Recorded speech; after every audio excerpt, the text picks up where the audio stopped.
Estamos de vuelta y como les habíamos anunciado hoy tenemos a la consejera de Familia e Igualdad de Oportunidades de la Junta, Isabel Blanco, con la que vamos a hablar sobre todo de las residencias en estos tiempos de COVID, en lo que llevamos de pandemia. Son ya casi 3.900 los residentes fallecidos tanto en hospitales como en residencias, aunque bien es verdad que las cifras no son ni parecidas a las de la primera ola, donde el coronavirus entró de lleno en muchas de ellas, provocando gran número de muertes y el caos en muchos centros. Buenas noches, consejera.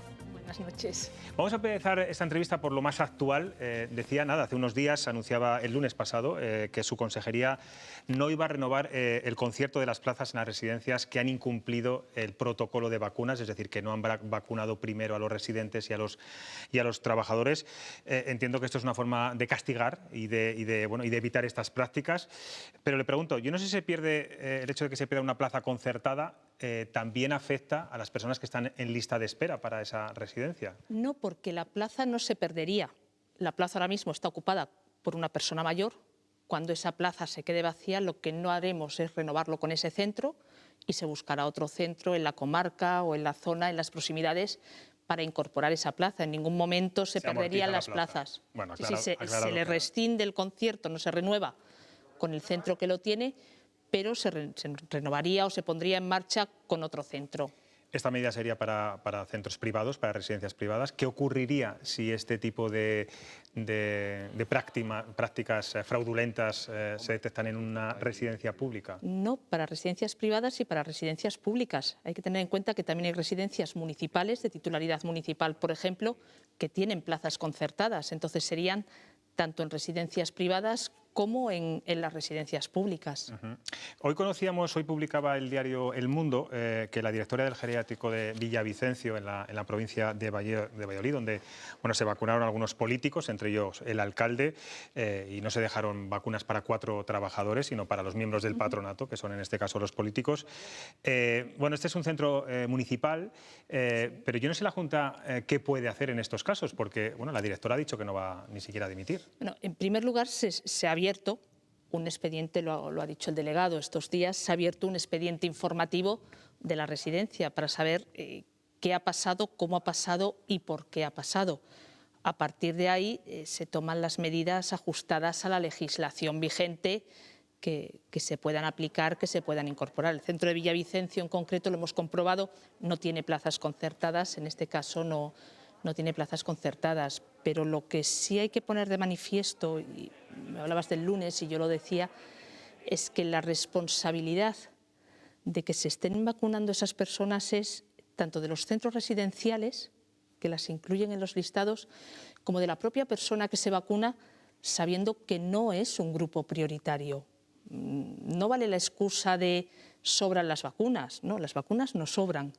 Porque si de un vial se saca una dosis más, siempre puede haber una persona en el municipio, en el entorno, dentro de los grupos prioritarios para poder recibir esa dosis. Entonces eso hay que dejarlo muy claro, son los responsables, y yo el otro día lo decía, me parecen actuaciones muy poco éticas, tanto por parte del centro, que incluye a esas personas en los listados de vacunación, como por parte de la propia persona que se vacuna. En este caso estamos hablando de casos excepcionales, sí, ¿no? De momento. Sí, eso quiero dejarlo claro. En Castilla y León, entre centros residenciales de personas mayores, de personas con discapacidad y viviendas tuteladas, tenemos más de 1.200 centros.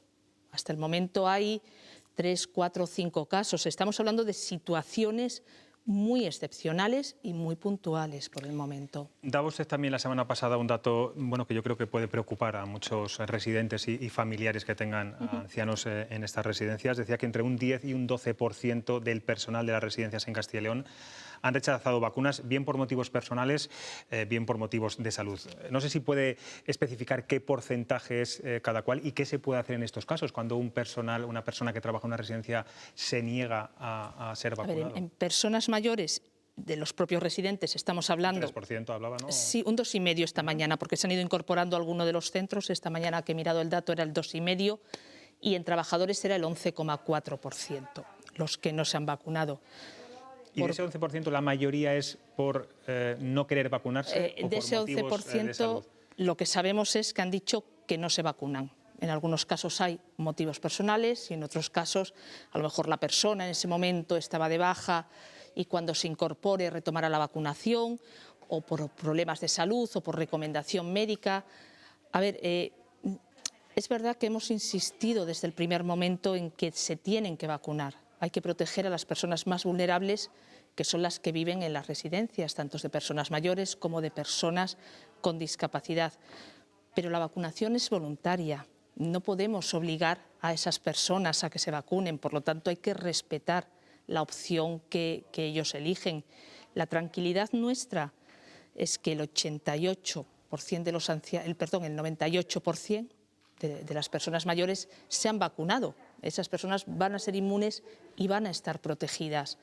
El 10%, el 11%, yo lo hablaba con la Consejería de Sanidad y me decía que respecto a otros periodos de vacunación, por ejemplo la gripe el año pasado, que tuvo muchísimo incremento de vacunación entre los trabajadores, era un porcentaje pequeño. Es verdad que hablamos de una enfermedad diferente, de una enfermedad que nos afecta a todos, que nos está afectando como sociedad.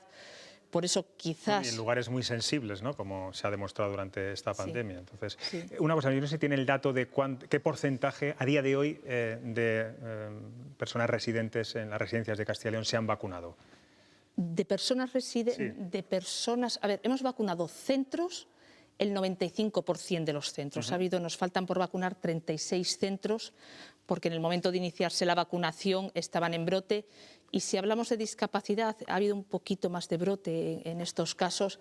Hablamos de un 88% de los centros que se han vacunado. Dejó, bueno, entre las medidas de flexibilización de las Navidades en Castilla y León, una fue la que permitió que 2 comensales por ancianos en comidas y cenas en residencias. Usted siempre ha dicho que hay que equilibrar la salud física y la mental. ¿No fue muy arriesgado? No. Lo primero, no tenemos constancia de que haya habido habido brotes, ni que... No, de que se hayan dado esas situaciones. Eso es algo que algunos centros permitían otros años, el que los familiares pudieran acompañar a las personas mayores en esa comida o en esa cena. Entendimos que había que dejarlo y que los centros, si querían, lo aplicasen. Arriesgado, esa persona tenía que ir con una PCR negativa. Para sentarse a estar con su familiar mayor, tenía que ir con una PCR negativa. Luego nosotros entendimos que no se corría un especial riesgo. De hecho, las residencias, aparte de esa medida, estas Navidades, se han extremado mucho más las medidas de precaución. Hemos estado realizando test de antígenos a los trabajadores entre 5 y 7 días. Cada 5 o 7 días se les realizaba test de antígenos a los trabajadores. ¿Por qué a los trabajadores o por qué solamente a los trabajadores? Porque eran el principal vector de transmisión, ya que son los que entran y salen de los centros y tienen más relación con la sociedad. Pusimos el uso de la mascarilla FFP2, seguimos realizando los análisis de las aguas residuales. Entonces es verdad que esa medida se flexibilizó, atendiendo eso también a la salud emocional, a la salud mental de esas personas que llevan un año encerradas. Un año encerradas en sus habitaciones, muchas no han podido ver a sus familiares. Aunque no estén en sus habitaciones, yo no sé si están palpando o van a hacer incluso algún estudio de cómo está la salud mental de nuestros mayores en las residencias de ancianos. No vamos a hacer ningún estudio concreto, pero sabemos cómo está la salud mental de ellos. Nosotros tenemos contacto continuo y contacto diario con las residencias y esta enfermedad está afectando a las personas mayores que viven en esos centros, pero también a las que viven fuera, también a los menores.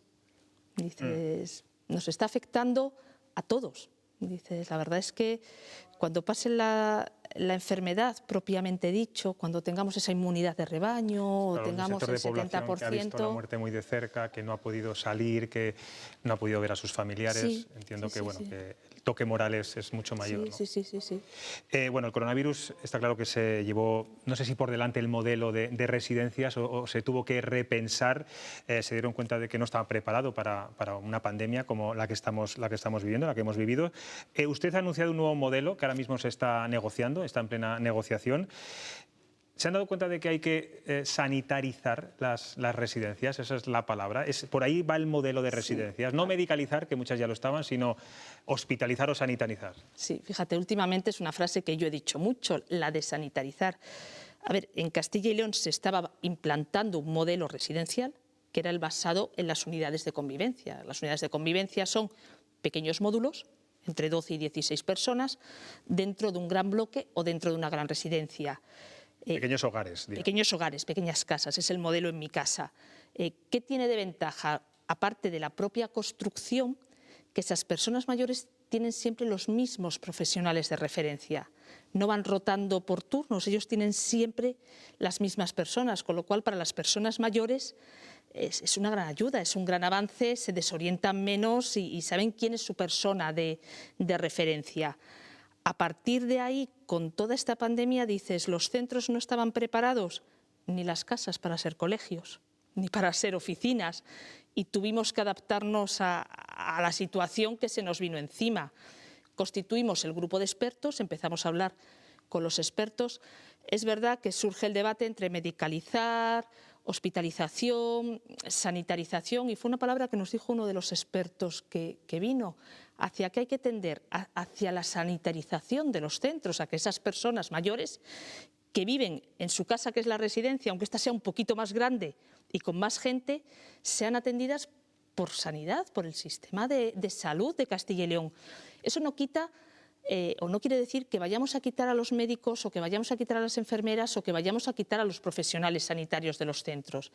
Lo que quiere decir es que esa nueva ley tendremos que ajustarla hacia esa sanitarización, tenemos que dimensionar o redimensionar el sistema sanitario para que pueda absorber eso, y de la misma manera habrá que dimensionar la necesidad de esos profesionales en los centros. En Castilla y León, como le decía antes, tenemos 1.200 centros, residencias muy pequeñitas que tienen 14, 15 plazas, hasta residencias como la nuestra de aquí de Valladolid, que tiene más de 250 plazas. Las pequeñas, me imagino que será mucho más complicado, ¿no? Claro, entonces eso es lo que hay que ajustar, el decir qué profesional se necesita, qué tipo de ratios hay que tener. Ya hemos hablado también con el Ministerio. ¿Cuándo se va a decidir este nuevo modelo de residencia? ¿Cuándo va a estar ya listo? A ver, estamos trabajando en un primer texto con todas las aportaciones que nos hizo el grupo de trabajo. Como le decía, hemos hablado con el Ministerio también, con el Ministerio de Servicios Sociales, para que se estudien los ratios dentro del Consejo Territorial, para que se eleven esos ratios de personal. Se comprometieron a tenerlo en estos primeros 3 meses del año, también para adaptarlo al nuevo modelo de unidades de convivencia, claro. Cuanto más profesionales de referencia tienes, más personal necesitas.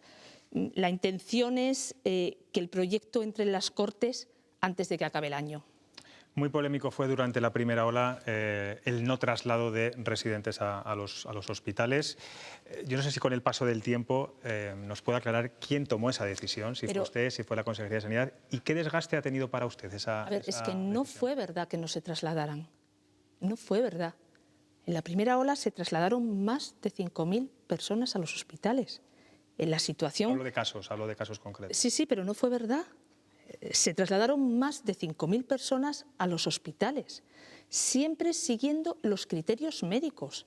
Y las personas que los médicos entendían que no se debían trasladar porque no era bueno a lo mejor sacarlas de su entorno, estamos hablando de personas muy mayores, personas que la edad media está en los 88, en los 90 años, personas que a lo mejor no es conveniente en un momento dado el trasladarlas a un hospital o trasladarlas a otros centros. En esos casos se hizo hospitalización en la propia residencia. ¿Qué es la hospitalización? ¿Qué es la medicalización?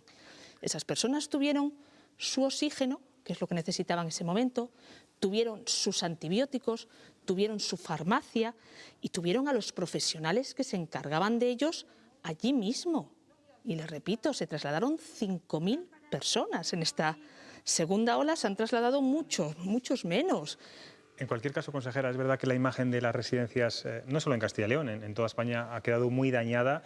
Algunas residencias se quejan de que desde el verano incluso hay menos demanda de residentes, algunos residentes se han marchado.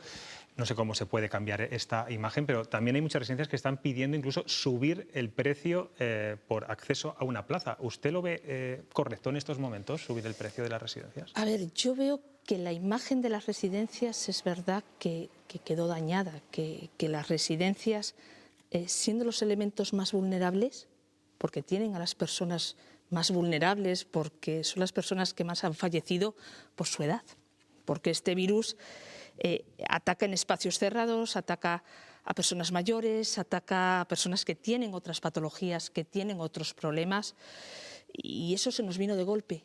Como le decía al principio, eso se nos vino de golpe. A partir de ahí nos hemos ido adaptando a la situación. La situación de las residencias ahora mismo no tiene nada que ver con la de la primera ola. Una vez pasado ese primer shock inicial, también se han ido mejorando la imagen que hay de las residencias. Es verdad que hay plazas vacantes, que muchos de estos centros tienen plazas vacantes. La normativa que aprobamos en julio, por lo pronto, decía que había que dejar un 5% de reserva de plazas por si era necesario utilizarlas para personas con COVID. El subir o el bajar los precios, eso es una decisión de los centros. Por eso le preguntaba su opinión. Pero es una decisión de los centros, yo no puedo opinar ahí. Otro asunto, desde hace tiempo se habla, y la Junta de Castilla y León está trabajando en ello, buscar la autonomía de las personas mayores en sus casas como el lugar ideal para pasar los últimos años de su vida. Cualquiera que nos pregunte, preferimos estar en nuestra casa que no en una residencia. Es el modelo A Gusto en Casa, si no sí, me equivoco, que hay alguna experiencia piloto en la provincia de Ávila. Bueno, es un debate social que está ahí. Administraciones como la Junta tienen que tender a eso, a que la gente mayor, en la medida de lo posible, pueda estar en casa asistida, con teleasistencia y no en una residencia. ¿Hacia ahí tienen que caminar? A ver, las administraciones tenemos que tender a hacer lo que la persona quiere hacer y lo que la persona piensa que es mejor para ella, no lo que nosotros pensamos que puede ser mejor para las personas. Hay personas que Las residencias no crean demanda, sino que es la demanda la que crea residencias. No, tampoco. A ver, hay personas que quieren quedarse en su casa y que pueden quedarse en su casa, que por condiciones físicas pueden quedarse en su casa, necesitan esa ayuda, esa transformación del espacio, esas obras para hacerla accesible, esas nuevas tecnologías para poder permanecer en su domicilio. Hay personas que son muy dependientes, que a lo mejor no pueden quedarse en su casa y necesitan estar atendidos en una residencia.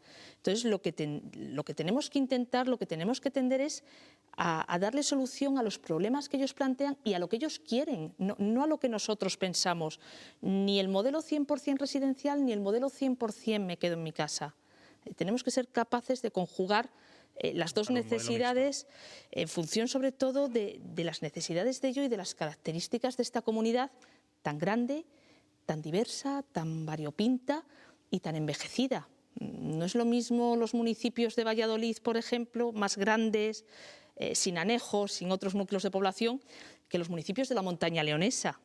Entonces, desde las administraciones tenemos que tener esa flexibilidad para adaptarnos al territorio, para adaptarnos a las personas y para adaptarnos a ellos.